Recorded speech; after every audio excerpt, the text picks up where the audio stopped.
السلام علیکم ورحمۃ اللہ وبرکاتہ۔ دوستوں، وہ کون سے صحابی ہے جنہوں نے دجال سے ملاقات کی اور دجال سے ان کی کہاں ملاقات ہوئی اور کس طریقے سے دجال کی اور ان کی آپس میں کیا مکالمہ ہوا، کیا بات چیت ہوئی اور وہ کب رہا ہونے والا ہے، حضرت نے اس مختصر سے بیان میں بتایا ہے۔ چلیے اس بیان کو سنتے ہیں۔ اور ایک بار تو آپ نے اسی مقصد پر صحابہ کرام کو جمع فرمایا، اسی مقصد سے اعلان کروایا، ندا لگوائی الصلاۃ جامعہ۔ اور اس وقت کیا مقصد تھا آپ کا؟ سیدنا تمیم داری رضی اللہ تعالیٰ عنہ، وہ ایک ایسے صحابی تھے جو گویا پہلے حضرت عیسیٰ علیہ السلام پر ایمان رکھنے والے اہل ایمان میں سے تھے۔ تو آپ نے جمع فرمایا لوگوں کو اور لوگوں سے یہ کہا کہ میں تم کو جو کچھ بھی بیان کرتا رہا ہوں، اب سنو ذرا تمیم داری سے ان کا قصہ۔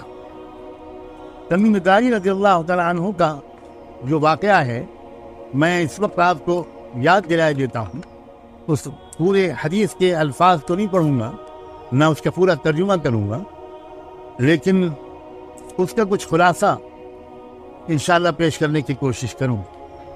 تمیم داری نے جب کھڑے ہو کر وہ واقعہ سنایا تو وہ کیا تھا واقعہ؟ اللہ کے رسول کے حکم کے بعد کہا کہ ایک بار میں اپنے 30 ساتھیوں کے ساتھ سمندری سفر پر نکلا اور سمندری سفر نے ہماری کشتیوں کو ادھر ادھر موڑ دیا، اور 1 مہینے کی مدت کے بعد پھر ہم ایک جزیرے پر پہنچے۔ وہاں ہم جب اترے تو ہم کو ایک عجیب و غریب قسم کی مخلوق نظر آئی۔ یہ لفظ یاد رکھیے گا، میں انشاءاللہ عربی کا لفظ بھی آپ کی خدمت میں پیش کر دوں گا۔ کہا کہ ایک عجیب و غریب مخلوق ہمارے سامنے آئی، اس کے بہت بڑے بڑے بال تھے اور اس کے اگلے اور پچھلے حصے میں ہم کوئی فرق نہیں سمجھ پا رہے۔ ہم نے اس سے پوچھا کہ تم کون ہو؟ تو اس نے کہا میں الجساسہ۔ ٹھہریے، الجساسہ پوری کائنات کا سب سے بڑا جاسوس۔ ابھی میں اس کی تشریح کرنے کے بجائے میں ذرا پورا واقعہ سنا دوں۔ تو اس مخلوق نے جسے اپنا نام بتایا تھا یا اپنا تعارف کرایا تھا الجساسہ کے نام سے، اسے پوچھا اچھا تم کون ہو؟ تو انہوں نے بتایا کہ ہم عرب سے آئے۔ تب جب اس نے یہ سنا تو اس نے ہم کو سامنے بھیجا کہ وہاں چلے جاؤ، وہاں تمہیں کوئی ملے گا۔ تمیم داری بیان کرتے ہیں کہ ہم وہاں گئے تو دیکھا ایک لمبا چوڑا دیو قامت انسان یا انسان نما کوئی مخلوق۔ یہ ذہن میں رکھیے گا، میں انشاءاللہ پوری عربی عبارت بھی پڑھ کر سناؤں گا۔ مجھے پوری زبانی یاد نہیں ہے، میں حدیث کے الفاظ میں غلطی ہو جائے گی، اس لیے وہ میرے سامنے اس کا ٹیکسٹ ہوگا تو میں آپ کو سناؤں۔ دیو قامت انسان یا انسان نما کوئی مخلوق وہاں زنجیروں میں جکڑی ہوئی، اور بھی تفصیلات آئی۔ زنجیر، ہاتھ اس کے گردن سے بندھے تھے اور کس طرح پیروں تک زنجیریں تھیں۔ تو حضرت تمیم کہتے ہیں کہ ہم نے پوچھا کہ تم کون ہو؟ اس نے کہا پہلے تم بتاؤ کہ تم کون ہو؟ ہم نے کہا کہ ہم عرب سے آئے۔ اس نے کہا اچھا، ان پڑھ لوگوں کے علاقے سے، امیین کے علاقے سے؟ تو ہم نے جواب دیا ہاں۔ اس نے پوچھا کہ بتاؤ کہ ان ان پڑھ لوگوں کے پیغمبر کا کیا حال ہے؟ تو ہم نے جواب دیا، تمیم داری کہتے ہیں کہ ہم نے جواب دیا کہ وہ مکے سے ہجرت کر کے اب مدینے آ گئے، ان کی قوم نے انہیں بہت ستایا۔ تو پھر وہ بولا کہ اچھا یہ بتاؤ کہ بیسان کے باغ میں کھجوریں آ رہی ہیں؟ عجیب طرح کا سوال ہے۔ انہوں نے جواب دیا ہاں ہاں آ رہی ہیں۔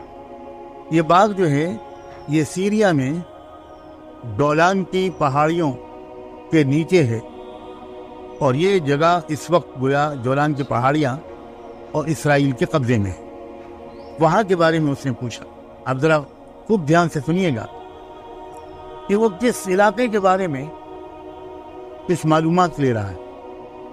پھر وہ کہنے لگا اچھا ٹھیک ہے، کچھ دن کے بعد یہ کھجوریں آنا بند ہو جائے۔ پھر اس نے دوسرا سوال کیا، اس نے کہا کہ یہ بتاؤ کہ زغر کے چشمے میں پانی ہے؟ تو میں نے جواب دیا کہ ہاں ہے۔ اس نے پوچھا اچھا بتاؤ کہ بحیرہ طبریہ کا کیا حال ہے؟ بحیرہ طبریہ کا کیا حال ہے؟ تو انہوں نے جواب دیا کہ ابھی تو ہے وہ۔ اس نے کہا کہ اس چشمے کا پانی بھی ختم ہو جائے گا۔ یہ سمجھ لیجئے کہ حضرت لوط علیہ السلام کی 2 بیٹیاں تھیں، ایک بیٹی کا نام تھا زغر، ایک بیٹی کا نام تھا طبریہ۔ تو یہ 2 تالابوں کے نام زغر اور طبریہ، یہ دونوں حضرت لوط علیہ السلام کی بیٹیوں کے نام پر رکھ دیے گئے تھے۔ اس نے کہا کہ وہ پانی بھی بہت جلد خشک ہو جائے گا اور تب میری رہائی کا وقت آئے، تب میری رہائی کا وقت آئے گا اور میں باہر نکلوں گا۔ اور پھر اس نے تمیم داری کے سوال کا جواب دیتے ہوئے کہا کہ میں المسیح الدجال ہوں۔ اس کی زیادہ تشریح تو میں اس وقت نہیں کروں گا، میں کہنا ہی تو اصل موضوع پر میں ابھی واپس آؤں گا۔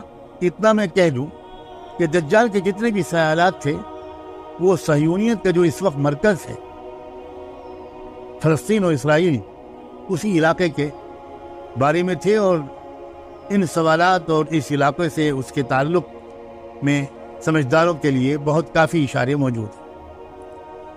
ایک بات اور ثابت ہوتی ہے کہ دجال تو بہت پہلے سے موجود ہے، اہل نبوت میں بھی موجود تھا، رہا نہیں ہوا تھا۔ ایک وقت آئے گا کہ وہ رہا ہوگا۔ کب رہا ہوگا، اس کی کیا علامات ہیں، یہ میں انشاءاللہ بعد میں بیان کروں گا۔ مجھے پہلے اس موضوع کو مکمل کر لینے دیجیے۔